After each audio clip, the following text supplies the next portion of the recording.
Assalamualaikum warahmatullahi wabarakatuh. Perkenalkan, nama saya Alfira Ramanova, nomor absen 2 dari kelas 306. Kali ini saya akan membahas mengenai perkembangan kota dalam konstelasi regional. Nah, dalam membahas kota dalam konstelasi regional, itu artinya kita memandang kota sebagai wilayah nodal, yaitu wilayah yang secara fungsional mempunyai ketergantungan antara pusat dan wilayah belakangnya atau hinterland.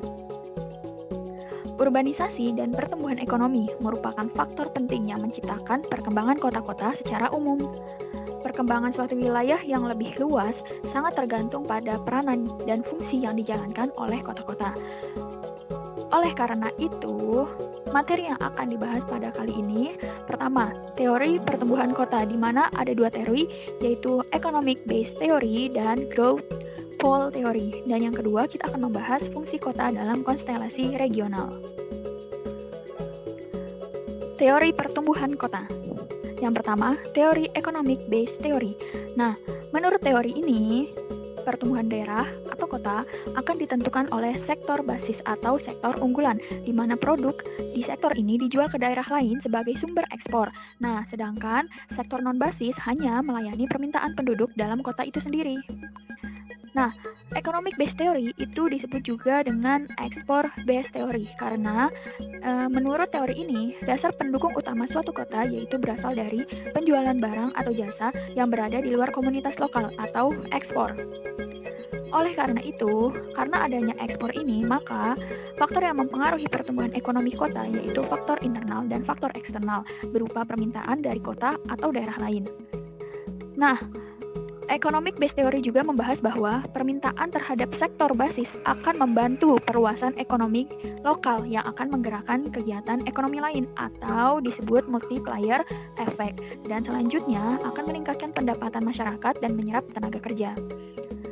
Economic Based Theory ada dari Hoyt's Model. Pada tahun 1930, Hoyt mengembangkan teori pertumbuhan kota yang mencetuskan Export Based Model. Nah, yang ditunjukkan dengan pertumbuhan jumlah penduduk dan bangunan fisik yang dimiliki kota. Nah, ini adalah modelnya, di mana delta P di sini adalah pertumbuhan jumlah penduduk, B adalah proporsi penduduk dibanding jumlah tenaga kerja, dan A ini adalah proporsi tenaga kerja di sektor non-basis.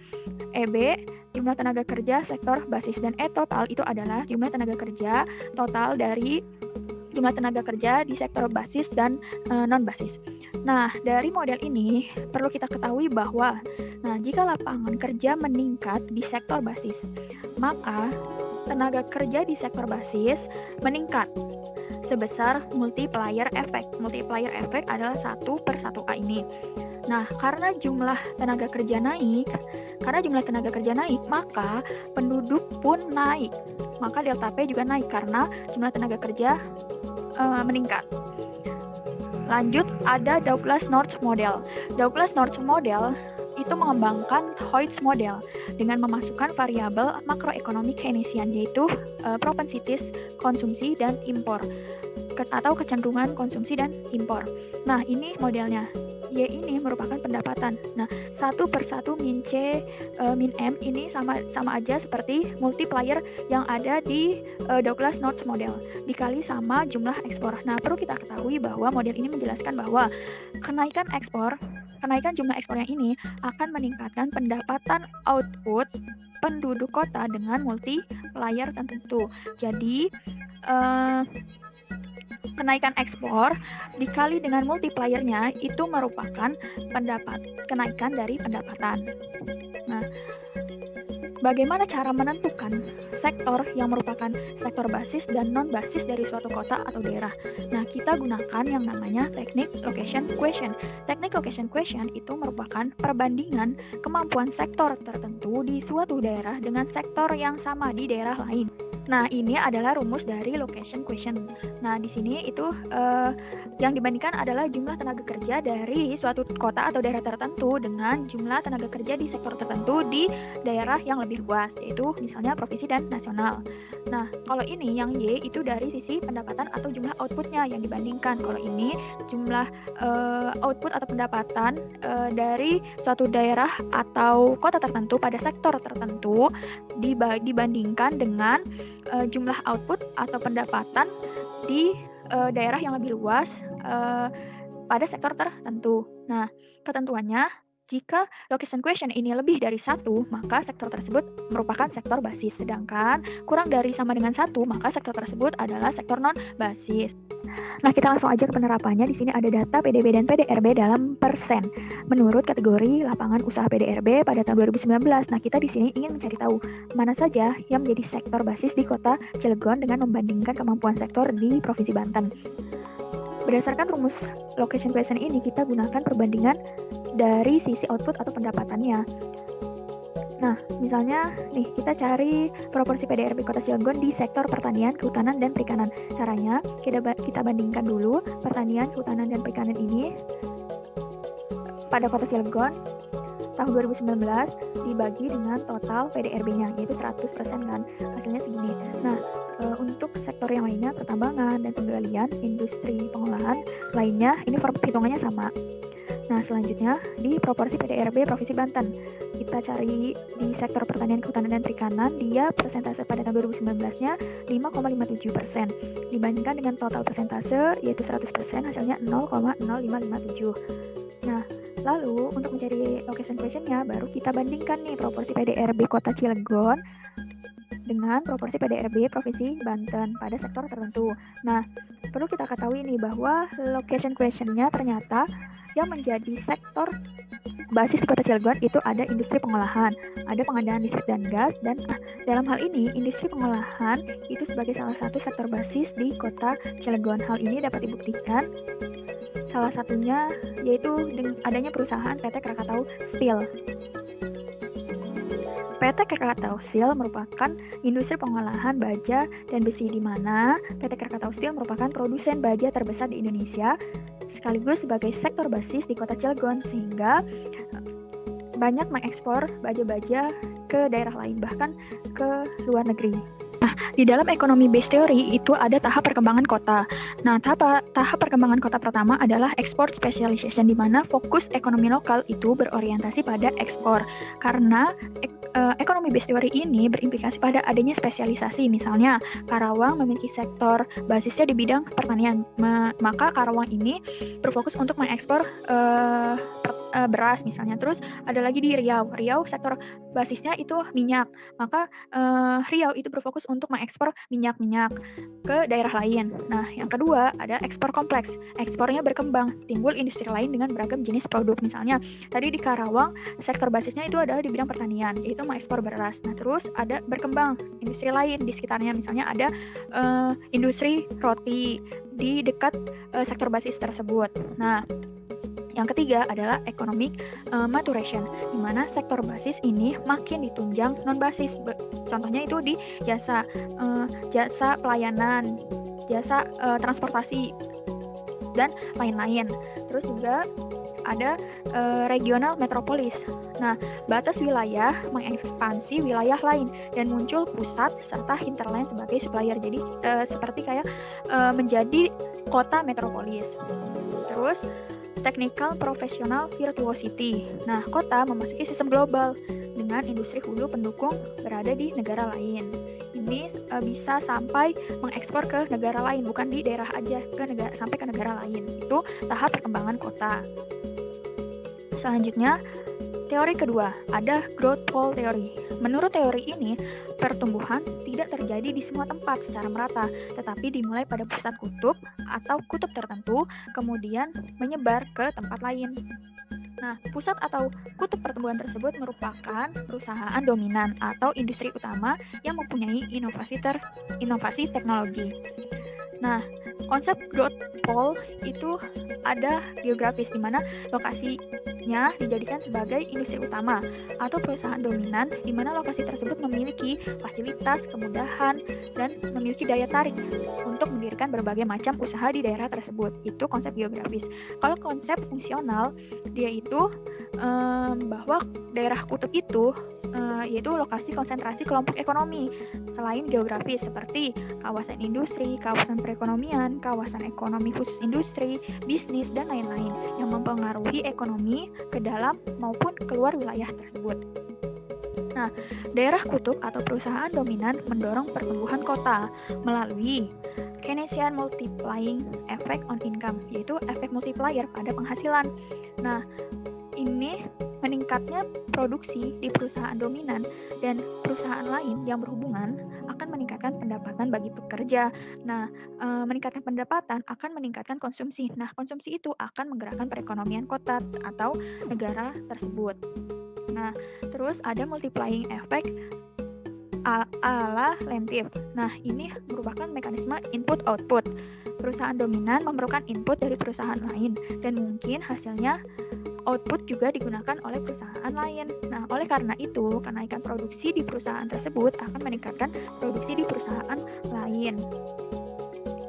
Ada acceleration effect on firms investment, yaitu investasi. Nah, investasi di perusahaan dominan itu tumbuh, maka investasi di sektor-sektor perusahaan lain juga akan tumbuh. Terus apolarization effect atau aglomerasi, di mana ada perkumpulan aktivitas ekonomi suatu wilayah atau kutub tertentu. Nah, menurut Alfred Marshall, seorang ekonomi menjelaskan ada 3 keuntungan dari aglomerasi. Adanya perkumpulan aktivitas ekonomi di sekitar kota kutub tadi, daerah kutub tadi. Yang pertama itu local pool of skill labor atau kumpulan tenaga kerja terampil lokal. Jadi kita perusahaan dominan tadi mudah memperoleh tenaga kerja yang ahli karena adanya kumpulan aktivitas ekonomi di sana. Terus local supplier linkages. Nah, ini adalah hubungan pemasok lokal, keterkaitan dengan biaya supply yang akan menurunkan biaya transportasi atau logistik. Nah, yang ketiga ada local knowledge spillovers. Nah, ini ada penyaluran pengetahuan lokal, di mana ini seperti eksternalitas positif bagi sektor-sektor di sekitar perusahaan kutub, di mana banyak ide yang bisa dimanfaatkan.